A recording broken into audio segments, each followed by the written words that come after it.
Muy buenas tardes, bienvenidos y bienvenidas a este segundo panel de las Jornadas Australes de Medio Ambiente y Derecho, titulado Una posible solución a los grandes problemas medioambientales que enfrenta el mundo en la actualidad, una ciudad sustentable, en el cual contaremos con la presencia de doña Carla Peña Ríos, quien es socióloga, exsecretaria regional ministerial del Medio Ambiente de la región de Los Ríos y asesora técnica de CONAF e INDAP. También con el señor Otto Lurs Middleton, profesor de Educación Física de la Universidad Austral de Chile, integrante de la Red Nacional de Convivencia Vial y de la Red de Investigaciones en Desplazamiento Activo en universidades chilenas. Y por último, expondrá el doctor Luis Cordero Vega, quien es abogado, profesor de Derecho Administrativo en la Universidad Austral de Chile, ex coordinador de la reforma de la institucionalidad ambiental, ley número 20.447, que creó el Ministerio del Medio Ambiente, Servicio de Evaluación Ambiental y la Superintendencia del Medio Ambiente. Por motivo de una urgencia de última hora, el doctor Luis Cordero no nos podrá acompañar presencialmente en esta actividad. No obstante, hemos hecho la gestión conjunta para realizar una videoconferencia mediante la cual podrá presentar su ponencia. Para dar inicio a este panel, escucharemos la ponencia de doña Carla Peñas Ríos, titulada Sustentabilidad, Participación. El desafío de hoy para las ciudades. Buenas tardes a todos y a todas. Primero agradecer a los organizadores de esta 11ª Jornada Australes que permiten justamente una instancia de reflexión y de mirar la institucionalidad ambiental, el quehacer medioambiental, pero también en este caso y esta convocatoria tiene que ver con la sustentabilidad y los desafíos que como nuestro país y como nuestras ciudades debiesen avanzar a ello. Bueno, cuando me invitaron a realizar una ponencia, pensé en dos cosas que me parecían relevantes y que tuvieron que ver también un poco con el ejercicio que realicé durante los 4 años del mandato de la presidenta Michelle Bachelet acá en la región. Y en ese sentido, el cariz que tuvo esa gestión justamente tuvo que ver con la participación, abrir las puertas a la institucionalidad, a la ciudadanía principalmente, y acercar los temas medioambientales no tan solo como un tema de recursos naturales como tal, sino que como un eje transversal en la vida de los ciudadanos y de la vida del ser humano. También estoy en una jornada de derecho, por tanto también había que mirar algunas definiciones legales, ¿cierto? Y para ello precisé dos definiciones, una que tiene que ver con el artículo 19 de nuestra Constitución, en la que habla del derecho de vivir en un medio libre de contaminación y que es deber del Estado velar por ello, ¿cierto? También qué es lo que define la ley 19.300 de base del medio ambiente con referente al tema del desarrollo sustentable, el cual hace referencia a que es un proceso de mejoramiento sostenido y equitativo en la calidad de vida de las personas, fundado en las medidas apropiadas de conservación y protección del medio ambiente, de manera efectiva de no comprometer, ¿cierto?, las expectativas de las generaciones futuras. Medio ambiente, que también lo define la Ley de Base del Medio Ambiente, un sistema global constituido por elementos naturales y artificiales de la naturaleza física, química o biológica, socioculturales y sus interacciones en permanente modificación por la acción humana o natural. Esas son las definiciones que de cierta manera me parecen que son relevantes de tomar atención a la hora de poder generar esta ponencia y generar esta discusión que tiene que ver más que nada con una reflexión hacia dónde tendremos que ir. Pero sin embargo también hay elementos internacionales que nos permiten a nosotros pensar este desafío y repensar el modelo de desarrollo económico que hoy día impera en los diferentes territorios del mundo, con la globalización, con el capitalismo acérrimo que hoy día tenemos presente en las diferentes fronteras de los diferentes países. Y para eso, en el año 1972, a través de la Convención de Estocolmo, cuando se convoca a hablar de la vida humana, se habla justamente de esto. En el 72 ya se habla que efectivamente el modelo económico que estaba surgiendo generaba un deterioro avanzado de la naturaleza, avanzado con referente al tema de la explotación extensiva, con referente al crecimiento de las grandes urbes, donde no se hacía cargo de cierta manera el quehacer de la vida humana en este entorno natural y en este entorno, en el entorno de las ciudades. Pero también había una gran problemática ahí y que todavía en nuestro país, o sea, que todavía hoy está presente, que tiene que ver con los países que están en vías de desarrollo, los países que están más empobrecidos, en donde la brecha salarial y desigual es exponencial. En nuestro país, en el año 90 en adelante, comienza a hacer un trabajo permanente en llegar a los países desarrollados, pero que sin embargo hoy día en la realidad cotidiana de la ciudadanía no se ve ese gran avance o esa categorización que nos da a través de la OCDE, ¿cierto?, pertenecer a un país desarrollado. También revisé y estuve consultando algunas otras cosas que me parecieron importantes, que tienen que ver también con la Declaración del Río de 1992, en donde hace una atención con referente al tema del cambio climático y cómo los países que están siendo firmantes en ello son capaces de poder llegar a acuerdos para la mitigación y la adaptación de este fenómeno tan gigantesco y que hoy día nos tiene pensando como países y como nosotros como país en el cual tenemos una cantidad importante de efectos, ¿cierto?, negativos, como tiene que ver con el aumento de la temperatura, que tiene que ver con el avance del desierto, ¿cierto?, y sobre todo el tema de la cantidad de agua que en algún minuto también vamos a tener, porque es una gran problemática que vamos a tener en un futuro próximo, si es que no nos ponemos de acuerdo todos.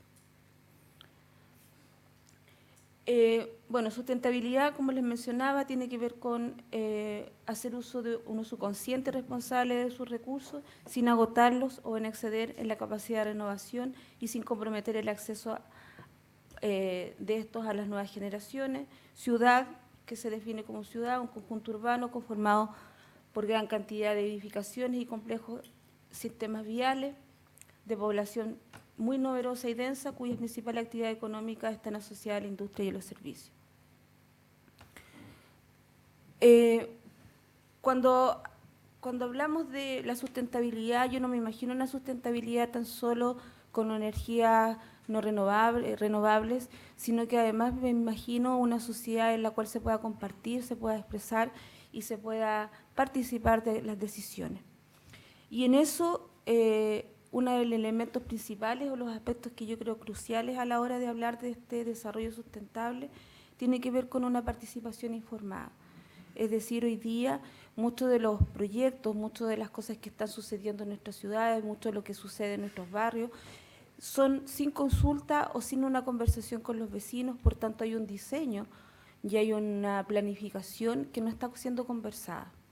Y ese es un grave problema cuando nosotros hablamos de desarrollar una política sustentable. Porque de cierta manera cuando yo voy a un barrio o yo quiero hacer un mejoramiento de una plaza, tengo que primero conocer quiénes son las personas que habitan en ese territorio y en ese espacio. Si tengo adultos mayores, si tengo niños, qué edades tienen los niños, qué tipo de capacidades distintas están presentes en ese lugar. ¿Qué es lo que, de cierta manera, los jóvenes, qué es lo que pretenden los jóvenes con ese espacio? Y eso es un tema de participación, eso es un tema de información, en que la información, cuando vamos a diseñar un tipo como un barrio, no está siendo conversada ni tampoco está siendo consensuada. En la participación también entra lo que hace la academia, el mundo científico, es decir, cuánto los científicos somos capaces de entregarle a la comunidad para que haya un enriquecimiento y que de cierta manera también esa comunidad esté informada, para que de cierta manera la definición de política o los que tienen que tomar el tema político también estén de acuerdo o también tengan conocimiento cuál es la perspectiva que hacen las diferentes casas de estudio, los diferentes centros de investigación, ¿cierto? Y eso de cierta manera hoy día todavía lo vemos bastante lejano de la comunidad.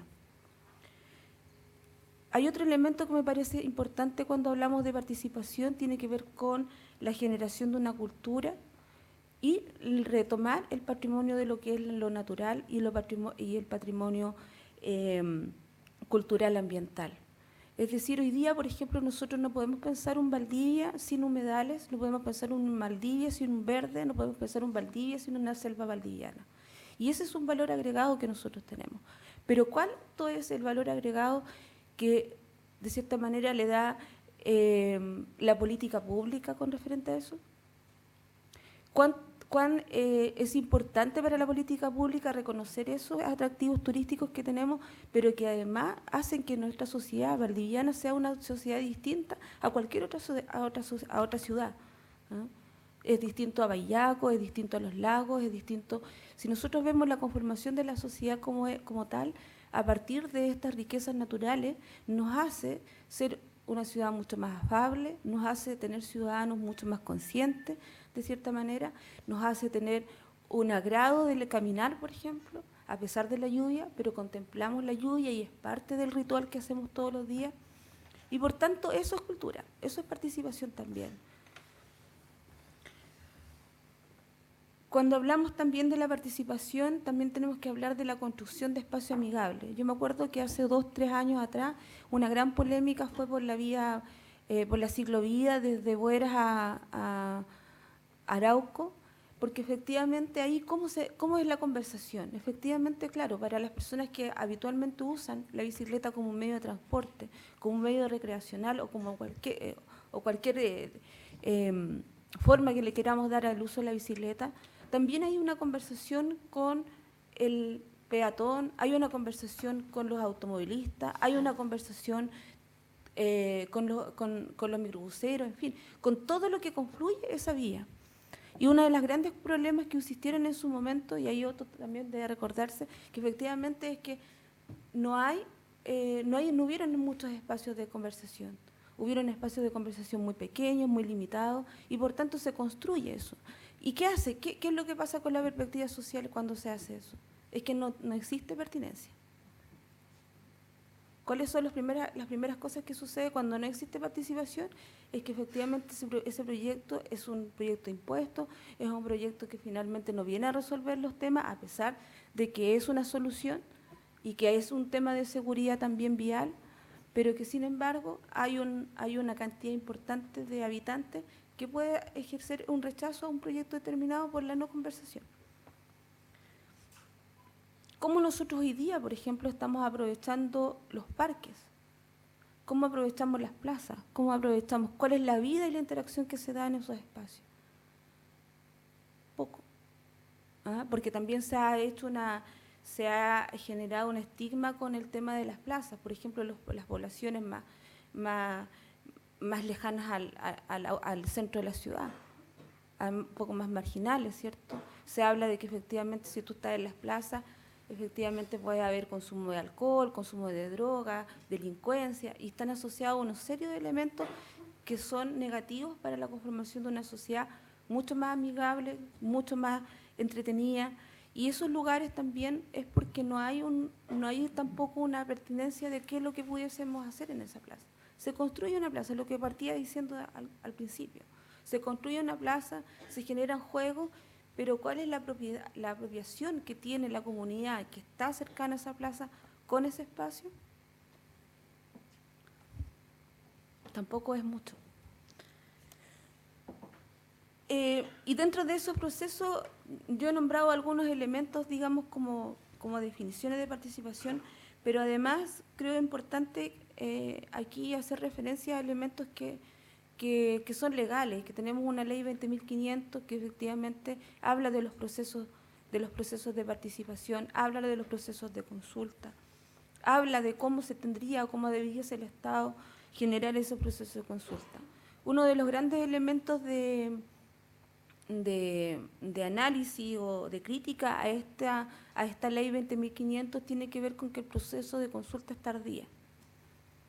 Es un proceso de consulta ya cuando el proyecto ya está determinado, cuando ya se genera el anteproyecto, cuando ya se ha conversado qué es lo que tiene que existir en un proyecto.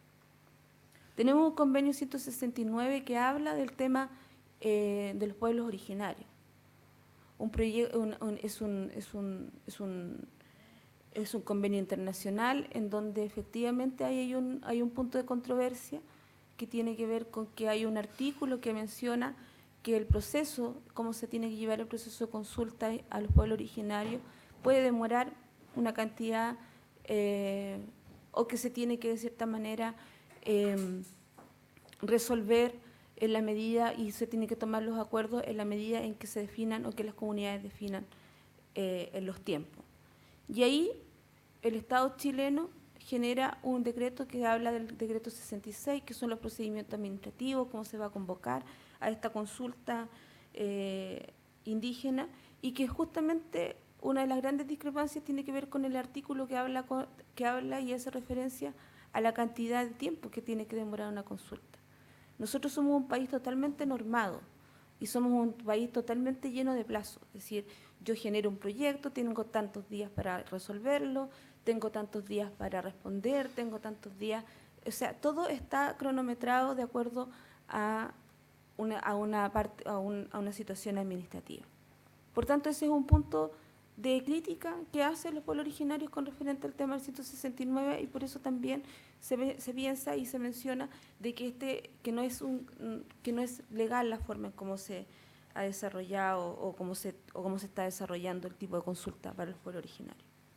Tenemos el decreto 40 que habla de los procesos de participación dentro del Servicio de Evaluación Ambiental, donde cuando los proyectos ingresan, cuáles son los diferentes mecanismos que se tienen para participar. Y tenemos un último decreto que es el número 7 del año 2014, en donde el gobierno de la presidenta Bachelet hace una modificación a todo lo que tiene que ver con las normas de participación para los servicios públicos, y en donde invita a los servicios públicos justamente a generar una instancia de participación previa, temprana, es decir, un proyecto antes de ser elaborado.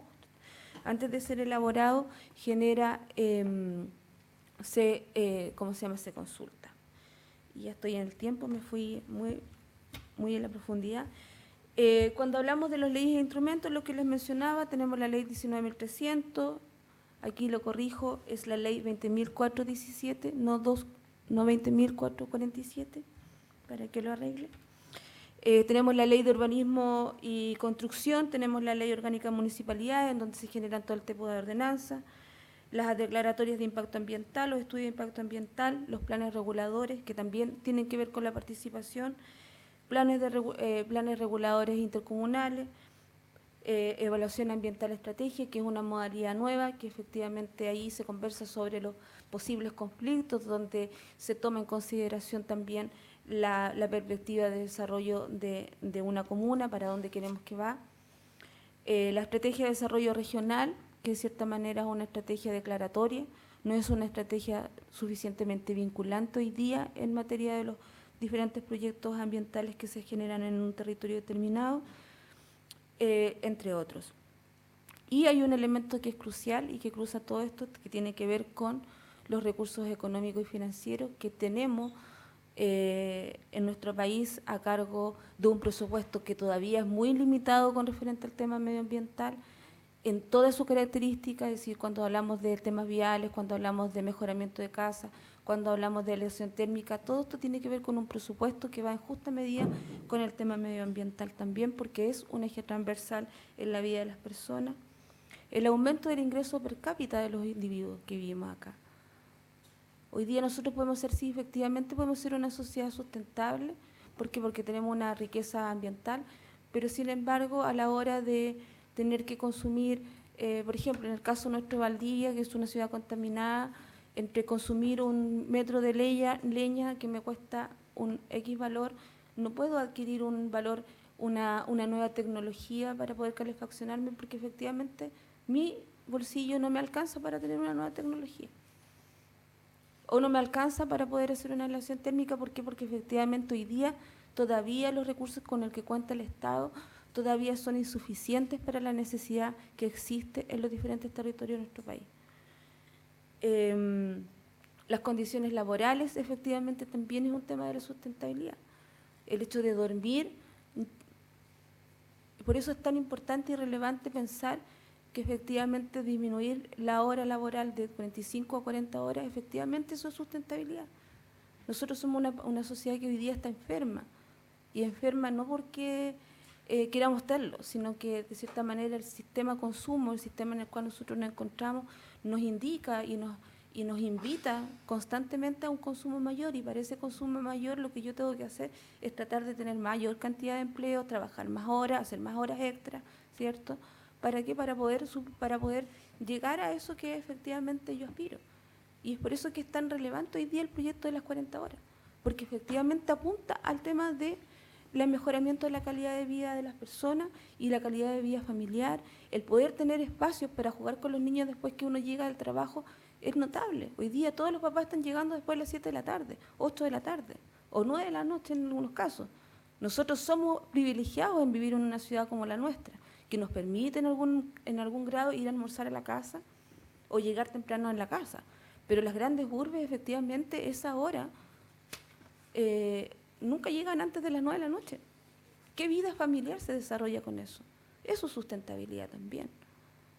No es tan solo hablar de proyectos energéticos que sean sustentables para poder generar electricidad y eso, sino que la sustentabilidad parte también de la calidad de vida que yo tengo, de la forma en cómo yo me transporto, de la forma en cómo yo genero vida cultural.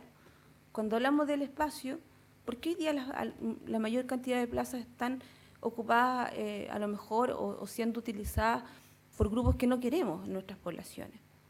Es justamente porque no existe la vida familiar en plaza. La vecina no va porque tiene problemas, no sé, de acceso a la plaza, justo no tiene una rampa y ella usa silla de ruedas. Eso es. Y la vida cuando se hace en una plaza, cuando se convive en un espacio como una plaza, yo lo coloco como una plaza, genera un enriquecimiento, se comparte más.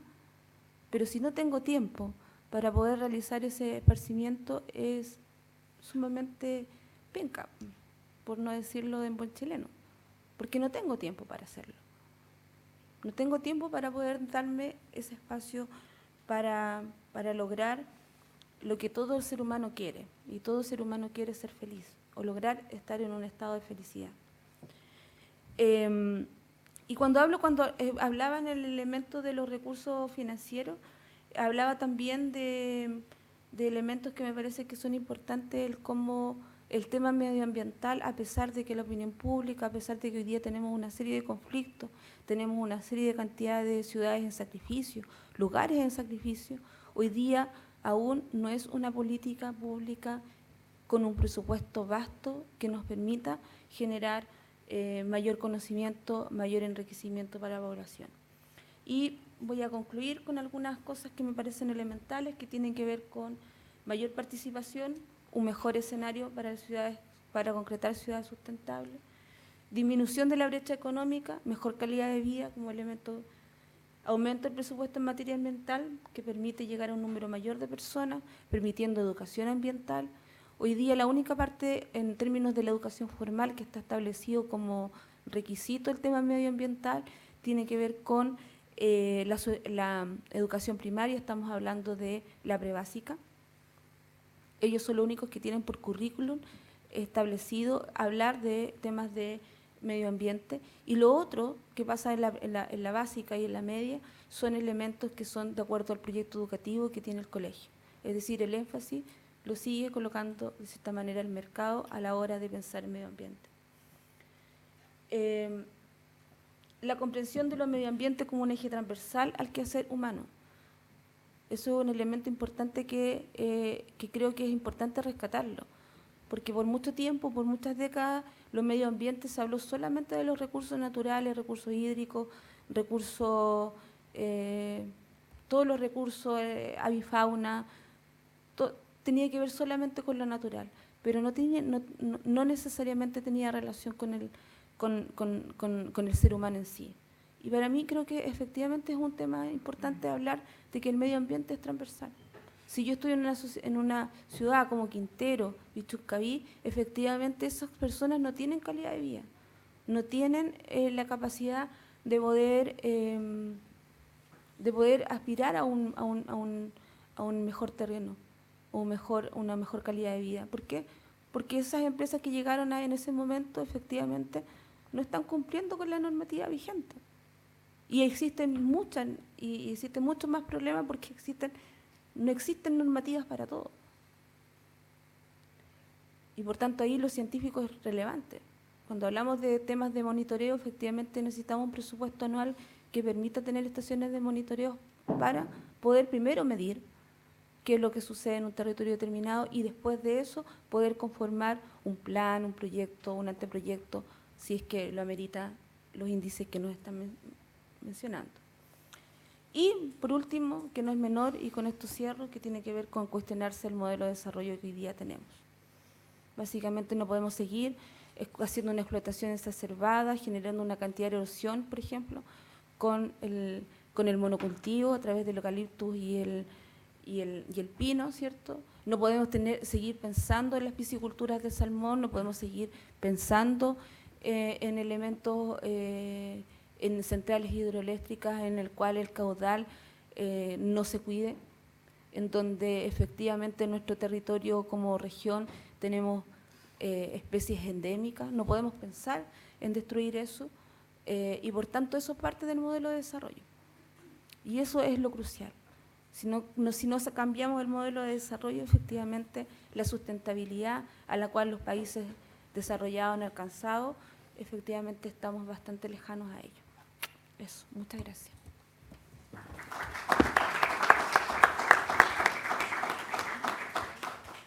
Agradecemos a la señora Carla Peña por su ponencia Sustentabilidad, Participación, el desafío de hoy para las ciudades. Una mirada, ¿cierto?, más sociológica a la sustentabilidad. Y a continuación expondrá el profesor Otto Lurs sobre quiénes y para quiénes diseñan normativas de infraestructura y tránsito vial.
Hola, buenas tardes a todos los presentes y a las presentes. Muchas gracias a la organización. Encuentro pero espectacular y muy necesario estos espacios. Espero estar a la altura del momento y que aportar a que este espacio sea significativo. Me costó mucho prepararlo, ¿no? Tratar muchas ideas, muchas motivaciones, muchos deseos de cuestionar a veces, de agitar un poco el ambiente, y al final me salió esta pregunta que titula y tres partes, ¿no? La primera parte voy a tratar de cuestionar el origen y sentido de nuestros diseños, tanto viales, normativos, etcétera. Segunda parte, los efectos en Valdivia y en el Campus Teja en particular. Y en la tercera parte, intentar algunas ideas de marco global y quizás de soluciones. Era para allá. Primer concepto que la verdad es que para mí es bastante nuevo, pero tiene cierta antigüedad, la interseccionalidad. Incluso me he sorprendido a representantes de Fridays for Future Valdivia, personas de 16, 17 años que están utilizando este concepto. El concepto nace, se me pierde un poco en el tiempo, en la primera mitad del siglo XX, que tiene que ver principalmente en qué manera varias categorías biológicas y sociales interaccionan en múltiples y a menudo simultáneos niveles. En concreto, pongo un ejemplo que para mí es muy cercano. En nuestra Facultad de Filosofía y Humanidades tenemos un estudiante de primer año que es sordo y es hijo de padres sordos y por lo tanto su lengua materna es el lenguaje de señas, ¿no? Esta persona, además de ser sorda, no sabe casi leer y escribir y sin embargo está en la universidad y eso implica un desafío mucho mayor para nosotros, sus profesores. Pero se explica que no sabe leer y escribir porque viene de la educación pública, un liceo valdiviano, ¿no? Y por lo tanto se genera una reproducción del fenómeno, es decir, sus padres tienen cierto nivel de pobreza por ser sordos, él va a la educación municipal por estar en cierto nivel de pobreza y por lo tanto no solo es sordo, sino que además no aprende a leer y escribir, pero a pesar de ello egresa y entra a la universidad, ¿no? Entonces, de alguna manera se genera una especie de potenciamiento entre distintas cualidades o atributos, tanto en el ámbito negativo como positivo. La persona que está ahí, Patricia Hills, es la autora del esquema, no del concepto. El concepto viene de un manifiesto, nace de una coautoría, ¿no? Patricia Hills, fíjese, mujer y negra, de raza negra, es la autora del esquema. Porque justamente fue en esa condición donde esto se empieza a pensar, ¿no? O sea, una cosa es ser de raza negra en una sociedad racial, otra cosa es ser mujer en una sociedad machista. Pero cuando la sociedad es machista y racista, ser mujer y negra ya es de lo mucho más complejo, ¿no? Y ahí se empieza a darle una vuelta a este concepto. Pero yo me voy a apoyar en alguien que admiro, mi perrita se llama Ivana por él, un autor muy desconocido para algunas personas, muy conocido para quienes siguen este desarrollo que se conoce como decrecimiento, el concepto del decrecimiento, muy interesante para todas las miradas radicales y que está siendo rescatado nuevamente este autor, Iván Illich. Algunas frases de sus libros, ¿no? Libros como Energía y Equidad, Alternativas, La Convivencialidad, algunas frases. Las distancias se alargan para todos, pero la solución pertenece a unos pocos. Un crítico fundamental para quienes cuestionamos la sociedad del automóvil, ¿no? Y otra idea, o sea, otra frase, el mundo actual está dividido en dos, aquellos a quienes los automóviles saquen de la carretera y aquellos que conducen esos vehículos. Hasta a mí me parece una frase exagerada, ¿no? Puede ser, no, ¿cómo? Sin embargo, me encontré con este antecedente, que está en un libro, el libro de la bicicleta, 1934. Parlamento inglés discute leyes de tráfico por carreteras. Primer intento legislativo serio para detener la carnicería. Estamos hablando de un contexto de muertes en las carreteras cuando irrumpe, se masifica el tráfico automotriz. El teniente coronel Moore Brabazon habló en defensa de los propietarios de coches que se consideraban como una minoría asediada sobre la pérdida de libertades personales esenciales y válidas. Fue muy elocuente defendiendo su causa. Es verdad que 7.000 personas han muerto en accidentes de tráfico, pero esto no va a ser siempre así. La gente se acostumbra a las nuevas condiciones. Los miembros más viejos de esta casa pueden decir el número de gallinas que matábamos antiguamente. Solíamos llegar con los radiadores llenos de plumas. Lo mismo pasaba con los perros. Hoy los perros se apartan del camino de los automóviles y ya no se da este tipo de accidentes. Hay una educación incluso para los animales inferiores. Las cosas se arreglarán por sí solas. Bajo estas lógicas normativas, ¿no? Uno podría decir, chuta, pero eso no puede ser. Bueno, pero ¿tenemos raíces de nuestros actuales marcos legales en este tipo de argumentaciones? Por lo tanto, vuelvo al modelo de interseccionalidad y agrego yo algunas otras ejes, ¿no? El eje de automovilistas en el lado del privilegio y el eje de los no automovilistas en el polo de quienes estamos en una situación más de opresión. Y a su vez yo también reviso mucho, le doy muchas vueltas en qué medida las profesiones también tienen distinto nivel de privilegio o de condición de opresión, de profesiones oprimidas, en tanto respondemos la pregunta, ¿qué disciplinas o profesiones inciden más en el diseño urbano o en general el diseño del mundo? Este es mi propio modelo, ¿no? Este me lo inventé para explicármelo a mí mismo, ¿no? Yo tengo alguna historia ahí con los furiosos ciclistas Valparaíso, 2002 en adelante, y al final mi discusión y nuestra discusión militante con los técnicos y políticos de Viña del Mar buscaba respuesta en la estupidez, en la ignorancia o en la maldad, ¿no? Estas personas hacen lo que hacen por algunas de esas tres condiciones, hasta que me di cuenta que nuestra respuesta era súper soberbia porque dejaba de nuestro lado la inteligencia, el conocimiento o la bondad, ¿no? Y por lo tanto, el modelo lo inventé yo pero la verdad es que tiene mucho de elaboración colectiva por lo que significan las reflexiones colectivas, ¿no? Finalmente yo me daba cuenta que lo que estaba en discusión eran distintas maneras de percibir un fenómeno porque tenemos distintas historias, ¿no? Es decir, acciono, desde la acción percibo, desde la percepción interpreto, tengo un conocimiento que viene de mi propia interpretación, el conocimiento más masticado, ¿no? Se genera comprensiones, desde las comprensiones analizo, tomo decisiones y esas decisiones configuran nuevamente mis acciones. Según la situación de poder en la cual estemos, hay personas, habemos personas, yo a veces estoy en situación de poder, a veces no, por eso juego con esa dualidad, hay personas que se adaptan, cuando llegan a la decisión, se adaptan a cómo están las cosas y hay otras personas que adaptan cómo están las cosas a cómo las quieren, ¿no? Y por lo tanto, a mí me hace mucho sentido estos dos últimos modelos, tanto el de la interseccionalidad como el de el Axe Bipeket Cocoandé, esa cosa que me inventé con un acrónimo tan largo y difícil, cuando encontré este modelo de la pirámide invertida de la movilidad, ¿no? Este por ahora es un modelo nomás, es una idea, ¿no? Todavía no lo vemos en las calles, ¿no?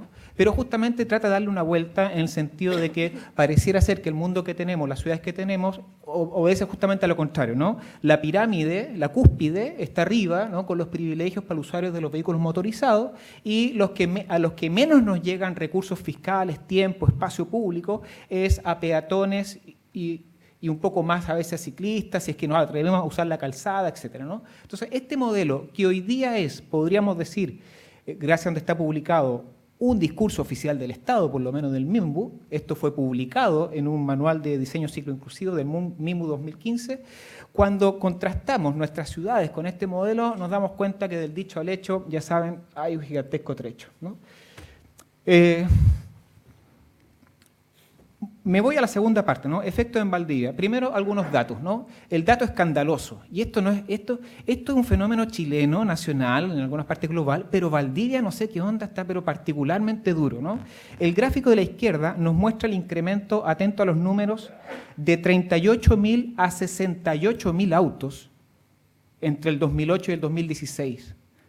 30.000 autos más en solo 8 años, datos INE.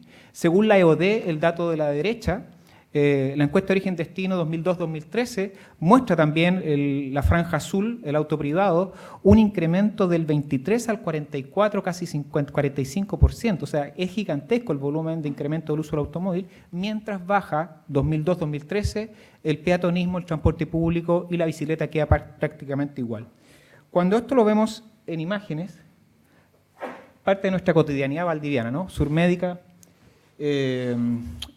Guacamayo, las fotos las tomé yo mientras esperaba a Carabineros, ¿no? Yo no podía pasar, mi bicicleta que la uso por la acera cuando voy con mi hijo, por ahí no pasaba y tuve que llamar a Carabineros. Colegio Austral, Aníbal Pinto, esto es súper cotidiano, ¿no? Barrios Bajos, una calle cualquiera de las que interceptan con Pedro Montt y no impresionan, ya eso es como que no, como esto es normal, ¿no? No escandalizan. ¿Qué pasa en La Teja? En La Teja tenemos estos números, bastante oficiales también según la comisión actual que está trabajando en esto, liderada por la Prorrectoría. 609 estacionamientos formales, 411 informales, 1.020 estacionamientos. Sin embargo, hay un ingreso promedio de autos día 1.800 a 2.000, ¿no? Esto responde a un estudio 2013, pero el dato actualizado habla de 1.290 estacionamientos al 2019. Entonces, 1.290 estacionamientos para un ingreso de 2.000 vehículos, claramente tenemos un déficit que genera estas imágenes, ¿no? O sea, esta no, así era, así fue. Esta es del año 66, creo, nuestro hermoso campus. Hoy día se ve más de eso, ¿no? El área de medicina, mi instituto, la salida de mi instituto. Y aquí me detengo, ¿no? Porque esto no es un tema de que los automovilistas se porten mal. Los seres humanos nos portamos mal independiente de nuestro vehículo, ¿no? Estas cosas a mí me impactan también como ciclista, ¿no? Esto está en mi facultad. El punto es que el efecto es proporcional al tamaño del vehículo, ¿no? Entonces, pero claramente nadie está libre de estas cosas, ¿no? Y esta foto la tomé muy poco después de que se había inaugurado el acceso universal, ¿no? El acceso universal se hizo y al poco tiempo, camino a la DAE, nos encontramos con esta escena, ¿no? Que también es normal. O sea, no está bien, pero es normal. Y a mí me pareció como, yo llegué el 2008 aquí al Austral, y este es un espacio sagrado, o sea, a nadie se le hubiera ocurrido poner un vehículo ahí, ¿no? Pero hoy día ya también, en la búsqueda de espacio, también están infectando por otros espacios, ¿no? Fíjese el año lo que le muestro, 1995, se arma una comisión de infraestructura de la universidad. No logro leer, perdón, quiero leer acá y no logro. Ya, no importa. A ver. Lo que hay en el recuadro es una política institucional, 1995, que releva con alta importancia lo que significa la ecología, como, no solamente como un conocimiento, sino como un sello fundamental de esta universidad, ¿no? En esta misma comisión, que genera un informe, hay un anexo, a ver, ese, ¿no? Del profesor Hernán Neira, que ya no está en nuestra universidad, está trabajando en Santiago, y en el anexo de Hernán dice resguardo del patrimonio de los campus Universidad Austral de Chile. Dice que el proyecto de desarrollo del periodo 70-74, financiado por el Banco Interamericano del Desarrollo, fíjense los años, 74, decía que la circulación de autos en el campus es uno de los mayores obstáculos a la integración de edificios universitarios y proponía el cierre de calle y aumento de pasillos techados. Diagnóstico actual. El campus ha sufrido una callejización y degradación tales que el reflejo de los valores académicos fue sustituido por el de la aceleración de los desplazamientos automovilísticos. El resultado, especialmente en las áreas construidas después del 71, es el acoso del peatón, embotellamiento a ciertas horas, y además deja esa frase, no se construyó un campus, estamos hablando de La Teja, no se construyó un campus, sino que se extendió la ciudad, no en sus virtudes, sino en sus defectos. Del 74 nos pasamos al 2014. El año 2014, Óscar Galindo, septiembre, firma el acuerdo por la bicicleta junto a Omar Sabat firmando el acuerdo por la bicicleta de la municipalidad. Les leo lo que dice, extracto solamente del de nuestra universidad. La constatación científica del origen antrópico del cambio climático ha derivado en un carácter de urgencia. Esa palabra que se nos pone hoy día en el discurso ya estaba en un documento de la universidad el año 2014. Para la transformación de los hábitos y estilos de vida humanos a nivel tecnológico, social y cultural. En este sentido, toda universidad está convocada integralmente a ser protagonista en este necesario proceso transformacional. Tal y tal, dice los puntos del acuerdo, se analizará la factibilidad de declarar todos los campus zona 20. Ese análisis todavía parece que dura, ¿no? Todavía estamos analizando. La Rectoría propiciará que los proyectos universitarios de índole material, normativa o de otra naturaleza que refieran a la movilidad intracampus sean realizados con participación amplia de la comunidad universitaria. ¿Quién ha sido convocado a una participación amplia para estos procesos desde el 2014 a la fecha? ¿No? 5 años esperando el cumplimiento de aquello, ¿no? La Universidad de la UACH se adherirá a partir del 2015 al Día Mundial Sin Auto. Acuerdo, ¿no? Lo que tenemos, el 2014, gracias a una iniciativa de arquitectura, se hizo una ciclocalle. Nuestra avenida Eduardo Morales se transformó en una ciclocalle, una vía integrada y sin estacionamiento de vehículos motorizados. A la derecha la foto 2019 de la misma avenida. Y así fue el Día Nacional Sin Auto 2018, ¿no? Esa fue la foto. 2019 fue lo mismo, yo no fui a sacar fotos porque estaba igual, ¿no? Sin embargo, el 2016 fue maravilloso. El 2016 aquí tuvimos una muy bonita semana de la movilidad sustentable y un muy buen Día Nacional Sin Auto, ¿no? Pero, ¿cuánto me queda? 5 minutos. Oye, vamos casi, creo. Aquí agrego la resolución de rectoría por los estacionamientos reservados. Usted, bueno, muchos de aquí lo sabrán mejor que yo, supongo, ¿no? Que la ley tiene un espíritu. El espíritu de la resolución para regular los estacionamientos reservados era que no hubiera más estacionamientos unipersonales, sino que de las macrounidades. Pero se le delegó a las autoridades de las facultades resolver cómo repartir estos estacionamientos. Adivinen para qué las repartieron, ¿no? Entonces, ahí está la foto del estacionamiento reservado del decano de la Facultad de Ciencias Jurídicas y es la foto que tenía a mano, ¿no? Pero mi facultad, mi decano está en la misma. O sea, Mauricio Mancilla tiene sus estacionamientos reservados, ¿no? Y no digo mirar a las otras facultades, pero si alguien sabe me avisa, ¿no? Actualmente este es uno de los grandes problemas de la institución, el problema incluso de seguridad, ¿no? ¿Qué va a pasar el día que haya una calamidad como la del 2007, aquí con el incendio del Pujín, y no pueden entrar los vehículos de urgencia, ¿no? Hay un plan de ordenamiento vial que ya fue expuesto en el Consejo Académico el 22 de mayo del 2019, que dice que todos los estudiantes automovilistas tendrán que estacionar de manera periférica en el FASEA o en un estacionamiento que se hará cerca de veterinaria. Los funcionarios y docentes automovilistas sí podrán estacionar al interior del campus. Todo esto se va a lograr con barreras y tag, ¿no? Mi conclusión crítica es que esto solo ordena pero no reduce el uso del automóvil y no aborda la causalidad. Los que un poco saben de medicina saben que el médico que no trata la causa y solo trata los síntomas no está siendo un buen médico. La única vez, y esto es peligroso, fíjese, la única vez que la medicina solo trata los efectos es con enfermos terminales, ¿no? ¿Esta es una enfermedad ya terminal que no tiene vuelta? Un poco esa es la pregunta que yo me hago cuando me acuesto, cuando me levanto, bueno. También hay planes maestros. Se están desarrollando, por lo menos que yo tengo conocimiento, a veces pregunto, a veces me cuentan, se están desarrollando 2 planes maestros en paralelo, de distintos autores, colegas de esta universidad, ¿no? Un plan maestro es el equivalente para nosotros del campus, el equivalente al plan regulador comunal. Bueno, el plan regulador comunal o el PLADECO tiene más participación que el plan maestro de nuestra universidad. Y sin embargo están organizando nuestra vida, porque cuando organizan el espacio donde habitamos, están organizando nuestras vidas, pero lo hacen sin consultar.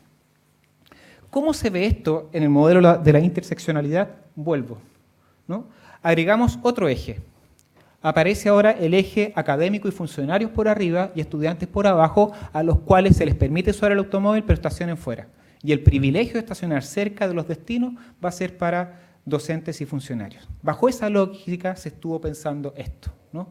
Ya tiene algunas grietas. Algunas personas, no solo yo, lo hemos cuestionado y con argumentos, y ya se está debilitando este plan, pero aún no está resuelto qué va a pasar. Mientras esto pasa en el Campus Teja, en el mundo, fíjese el año 1896, el científico Arrhenius, que posteriormente ganó el premio Nobel, dice que la quema de combustibles fósiles causaría calentamiento global. El 2004, el Programa de las Naciones Unidas para el Medio Ambiente y la Secretaría de Cambio Climático de las Naciones Unidas dice que el CO2 es el principal gas de efecto invernadero y los automóviles la principal fuente. 2015 viene el cuento de los ODS y el Acuerdo de París, otro cuento. El 2016, el año más caluroso de la historia de la Tierra. El 2018, Greta Thunberg inicia Fridays for Future y se instala globalmente la noción de urgencia climática. Y mientras tanto, en Valdivia, ¿en qué soñamos? ¿No? Plan puente, queremos más puente, ¿no? Para que haya más circulación. La doble vía acceso. Es muy raro que una persona le diga no a la idea del doble acceso norte-sur. Bueno, yo le digo no, y no soy el único, pero somos muy minoría. ¿Por qué? Cambio climático. ¿Marca o no marca eso la agenda? Estacionamiento subterráneo en el centro, circunvalación 4 pistas, y esos son los sueños de Valdivia, ¿no? Tercera parte, preguntas, y voy a llegar bien a los tiempos. ¿Qué sostiene tan enraizada la defensa del uso del automóvil en nuestras ciudades, en las leyes, en los hábitos, en la inercia social? Y para precisar la búsqueda, jueguen conmigo, jueguen con esto. ¿Qué sería de la ley Emilia si hubiera sido legislada por alcohólicos en negación de tal condición? ¿O la ley del tabaco? ¿Cuál es el hábito de movilidad de quienes tienen mayor incidencia y poder en el diseño de nuestra movilidad? En el marco de mi proyecto de tesis ya llevo 18 entrevistas a responsables institucionales de la sustentabilidad de universidades españolas y chilenas. Siempre pregunto lo mismo: ¿cómo se mueve tu rector? ¿Incide su hábito de automovilista en cómo se visualiza el tema en la universidad? La respuesta siempre es sí. De perogrullo, súper obvio, ¿no? Pero es interesante cuando uno ya sistemáticamente hace la pregunta y obtienes la misma respuesta. El rector de la PUC, auto eléctrico, es lo mejor que he encontrado. Sacó risa, no sé, me dan ganas de llorar. Ya, enfoques de solución, diseño ontológico, son 3 conceptos. Yo no voy aquí con soluciones tan concretas, ¿no? Pero algunas quizás más abstractas. El diseño ontológico Es un concepto que estoy leyendo de un autor colombiano, Escobar, llama a la conciencia de que el diseño, también normativo, legal, nos diseña. El diseño nos diseña.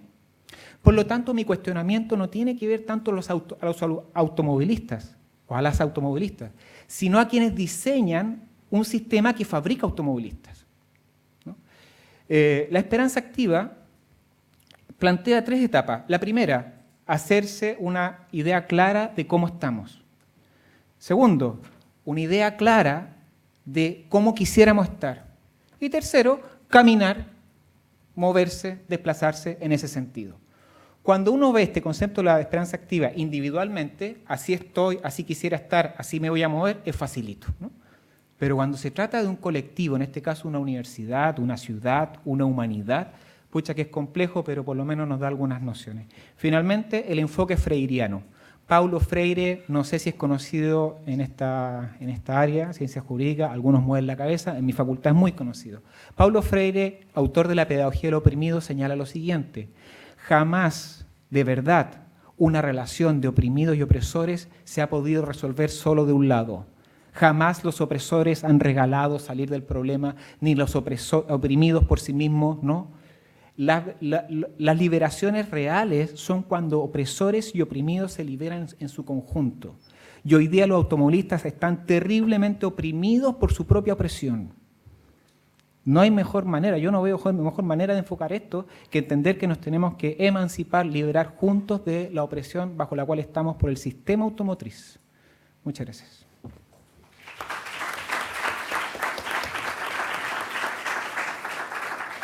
Muchas gracias, profesor Lurs, académico de nuestra Casa de Estudios, por su exposición sobre quiénes y para quiénes diseñan normativas de infraestructura y tránsito vial. A continuación, y como habíamos anticipado, realizaremos una videoconferencia con el doctor Luis Cordero.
Mientras ajustamos los detalles de la videoconferencia del doctor Luis Cordero, le recordamos que él es abogado, profesor de Derecho Administrativo de la Universidad de Chile, ex coordinador de la reforma a la institucionalidad ambiental, quien creó el Ministerio del Medio Ambiente, Servicio de Evaluación Ambiental y la Superintendencia del Medio Ambiente.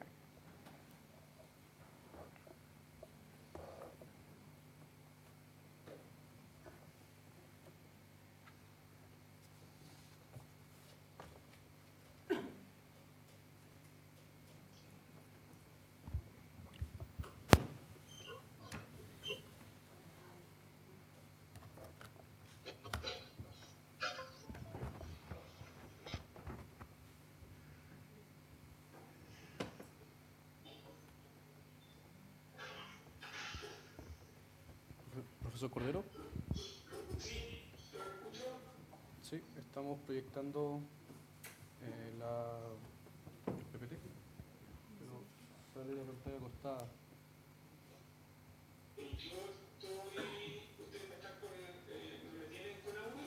Sí. A usted no, tenemos solo la mitad de la presentación.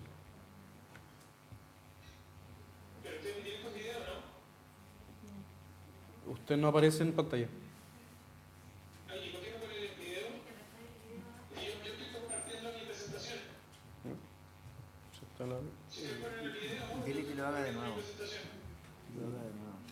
Sí, solicito control. ¿No?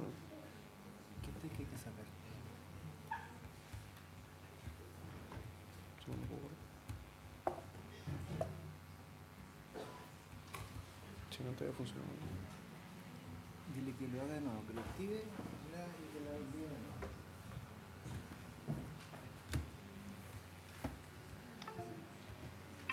No entiendo por qué sea así.